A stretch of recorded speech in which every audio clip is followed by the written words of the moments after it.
Good morning. Welcome back to Museum Moments.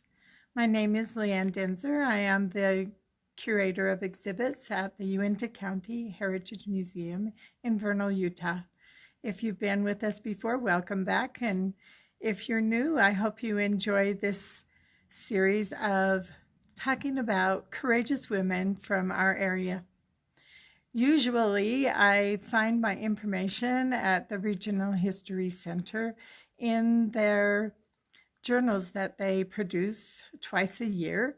They have highlighted a lot of women from the Uintah County area. This year, however, we were asked to look for information about women who were influential in the women's suffrage story that would be local in our area.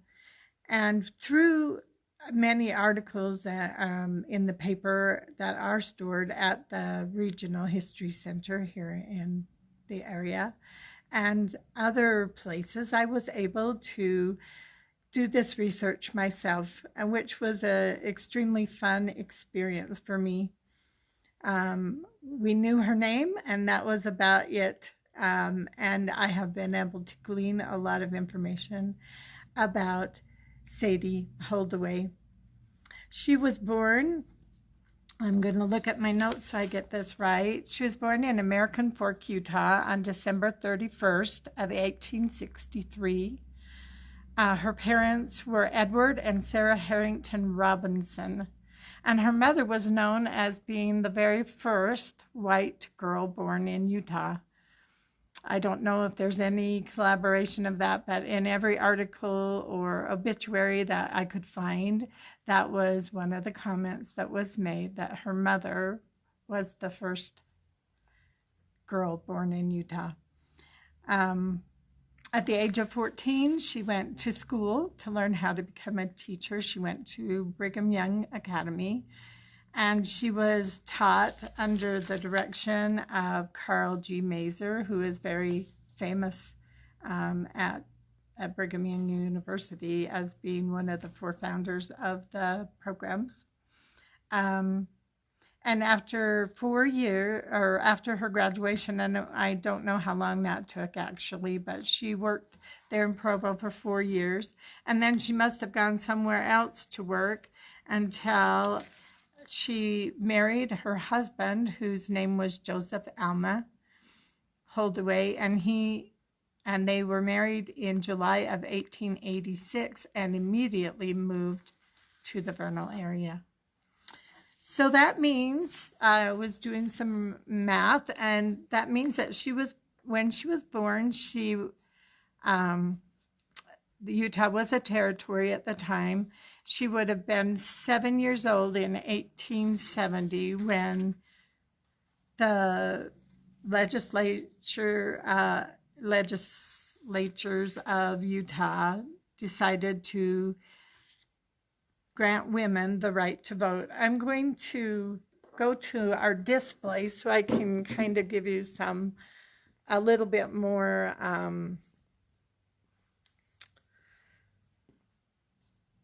of a visual as we go through this. So I'm going to turn the camera. All right, so this is our display about the women's vote in Utah.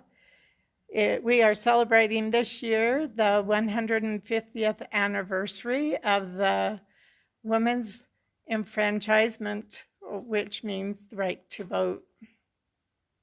Another word for right to vote is suffrage. In 1850, the Utah area was made into a territory, and all free white male inhabitants who were 21, citizens of the U.S., were allowed to the privilege of voting. In the following years, the women's suffrage movement started, and there was reason nationally for the the government, federal government, to encourage the women vote in this area. One of them was just because it was a new Western area that would give them a way of seeing what would happen if women got the right to vote. The other was polygamy. They felt like if women were given the right to vote, they would not choose polygamy. And so that was a big issue at the time. Well, in 1870, February the 14th, this was the very first woman who was allowed to vote, and she was here in Utah. Wyoming had received the right to vote, the women in Wyoming, in December of '69. However, they had not had an election yet. In Utah, they passed the law on the 12th of February, and 2 days later, the women were able to vote. And so the first woman to vote was Sarah Young, and she was on her way to work and stopped and voted her ballot and was the first woman to vote. It wasn't long after, well, actually, it was 17 years after that the U.S. government decided that they wanted to take away the right for women to vote in Utah because the women had not voted against polygamy, and they were trying to get the West to stop this practice. They felt it was second only to slavery, and now that the Civil War was over, they were determined that the next thing they needed to get rid of was polygamy. And so there was a Edmund Tucker law that was passed that year, and that took away the right for all women in Utah. It didn't matter if they were polygamous or not, the right to vote. It also took away the right to vote for polygamous men. It was a very hard time for the women in Utah. They had been voting for 17 years, and suddenly they could not vote. So it was in this period of time that, Sadie was raised in the territory of Utah. She would have been 7 when it was passed that women could vote. She was 23 years old when she moved to Vernal after she had married her husband. So she would have been allowed to vote at age 21 and was probably involved in the political process of voting in this area of Utah territory. And then to have that taken away was probably a difficult thing for her to do. She was a school teacher and well known as a very good school teacher. She received an award in 1891, and there was a beautiful tribute written in the paper. They use very flowery language, but I'm going to go ahead and read it for you so that you can understand how they felt about this woman. We have long felt it a duty to show unto you the esteem, love, and appreciation which reigns in the hearts of your students and their parents. We realize the untiring zeal and unlimited patience with which your labor has been performed. We see our little ones under your tuition advancing with such rapid strides in their studies that even the most exact parents are astonished.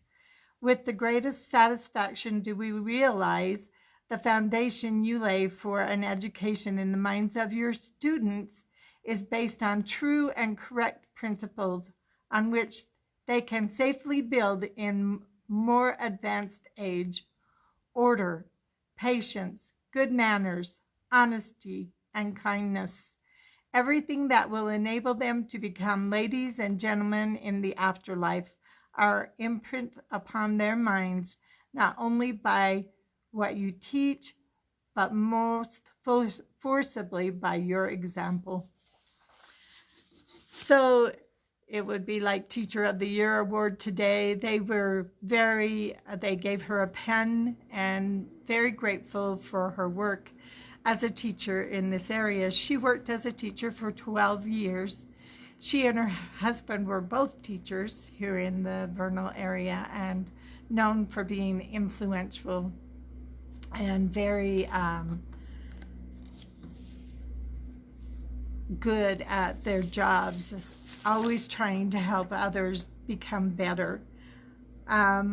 They were very civic-minded people. They were in many of the clubs and constantly on the list of people that were in plays, and they must have had a lot of fun in their community.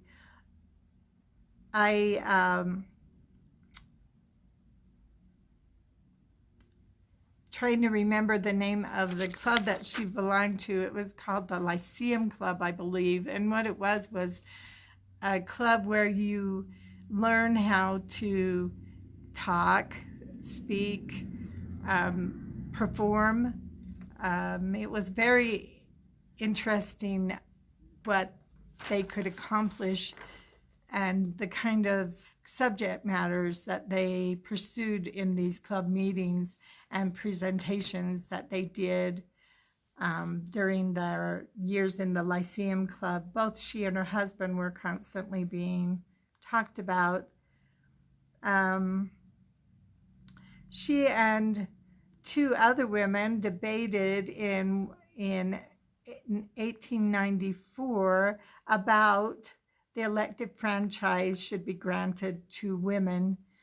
So you could tell through that article that at the time she was concerned about the ability of women to vote and was part of the suffrage movement. In fact, it was not long after that, in 94, that a group of women got together and started a suffrage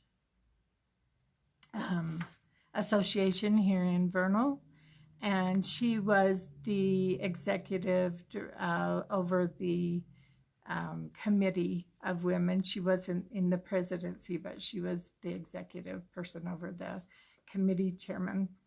And so she was very involved in trying to make sure that the women vote would come back to Utah. So it did work. By Edmund Tucker's act had really caused problems for the state of Utah, and there were many things that were taken away from the Church of Jesus Christ of Latter-day Saints in order to try to get them to adhere to the non-polygamy rule. And in the early 1890s, the church announced that they did not uphold a polygamy anymore. And so then the state or the territory of Utah was given the opportunity to apply for statehood again. They had been denied that several times because of the polygamy issues. The church had tried to fight their right for religious freedom several times in the courts, and they had lost. And so they finally decided that in order for them to be able to prosper in the area, they needed to adhere to the law. And so they renounced the polygamy issue, and then they were allowed the right to apply for statehood. It still took some time. So in 1894, when the women here in Uintah County began their suffrage association, they were still projecting for the future rights of Utah to have become a state. the women all over Utah were working towards this end and going to legislatures and doing all that you can do to strive to make sure that when the state of Utah became a state, that there would be in the Constitution the statement that women would be allowed the right to vote and that they would also be allowed to hold office. That would be a new thing that they hadn't had in the previous law. And they were determined this would be in the very constitution of the new state so that it could not be taken away from them again. There was a little opposition. There were a lot of men that were for and some that were against. And the women were really good at making their arguments, because when they did send the new Constitution of Utah to the federal government for them to see if we could become a state, it did include the right for women to vote, enfranchisement for women. And so this was in 1896, and we did become a state in that year. So when the election came around that year, there was one woman from Uintah County that did try to gain a office in the county, but she did not win. So Sadie is known as the first woman to receive that honor. And we're going to go over to the display again. This is our display with a voting booth. And there's a voting box. This voting booth was actually this design, and the company that made it was designed by a woman. She had a dream, and she designed these and made she had promised some monies to someone, and this was an answer to her prayer for inspiration, and she actually was able to make quite a bit of money selling voting booths. The framework goes on down, and we just used it for our display. So this is a picture of Sadie on her wedding day. It was the only one that I could find that had a good enough resolution to use in our display. In 1900, she decided to try to become the recorder in Uintah County. She ran under two party names, the Democratic Party and also the People's Party. I had to look up the People's Party was actually a party that the Church of Jesus Christ of Latter-day Saints had used in the beginning of the territorial law here. It was one of the things that they used. They were no longer using it. They had asked their members to either choose to be Democratic or Republicans because they wanted to have a good mix and a voice in each party. And but here in Vernal, there must have been people who were clinging to the People's Party because she ran under both names. She was able to win. It was interesting. She got 411 votes. And she won. She became the recorder of the Vernal area. Today, we still have 3 women in our governmental of the Uintah County. Wendy Long is our treasurer. Brenda McDonald is our recorder, and Barbara Simper is our assessor. And so her beginning legacy has been to actually bring many women into the government of Uintah County. I did want to tell you a little bit about what her life was like when this all happened. So she was teaching school, and then the opportunity for women to be able to vote came along. Her husband, J. Alma, had purchased the Vernal Express in the late, like about 1898, I believe. And they were part of the newspaper here. He was the editor, and he produced the paper for about 2 years. And then he was called on a mission for the Church of Jesus Christ of Latter-day Saints to go to Turkey.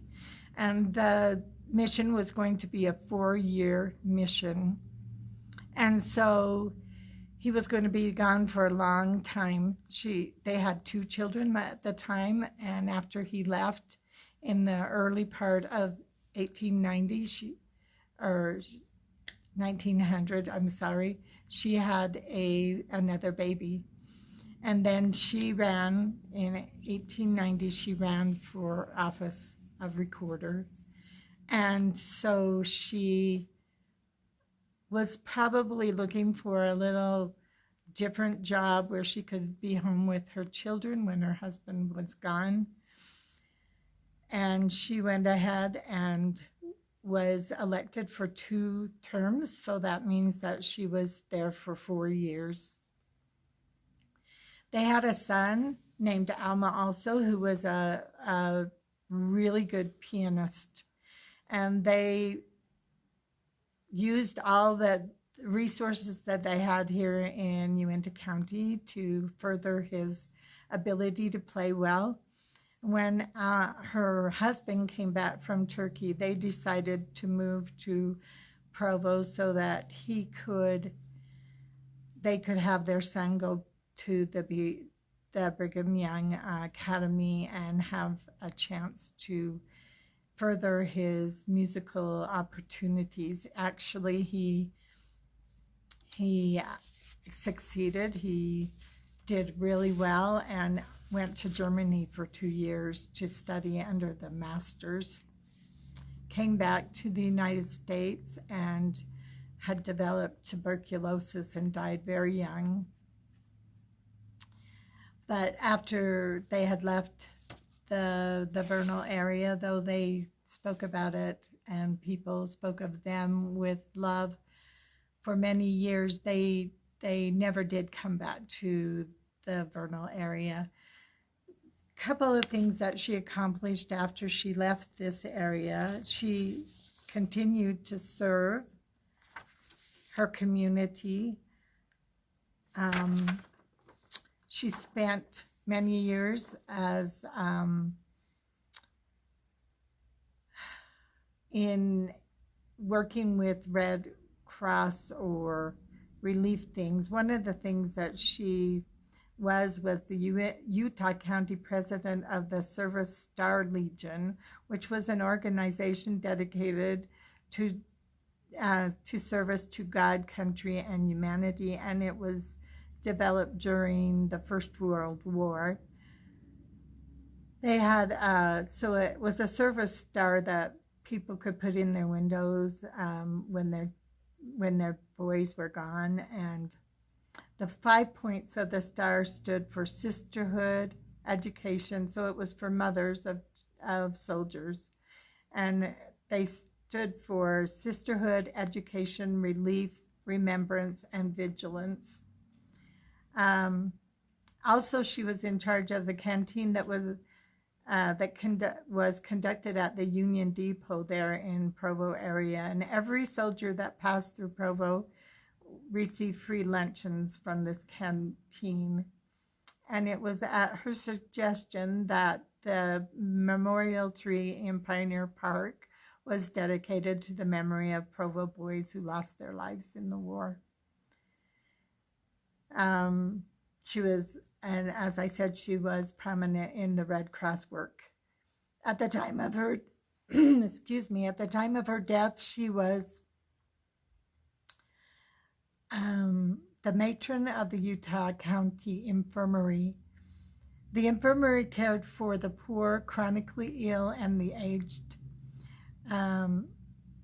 Beautiful tributes were given to her in the paper by 3 Utah County commissioners and the Silver Star Legion. Some of the adjectives that they used to describe Sadie were zealous, a faithful worker, a woman of dignity and sympathy, efficient, kind, considerate, economical, and she studied the welfare of the inmates as well as the taxpayers of the country or the county. She passed away after succumbing to Bright's disease on the 14th of February of 1923. So this is another example of a woman who was courageous in her need to make a better community and a better world. I hope you enjoyed this. If you have any questions, please feel free to put them in the comments below, and we hope to see you next week.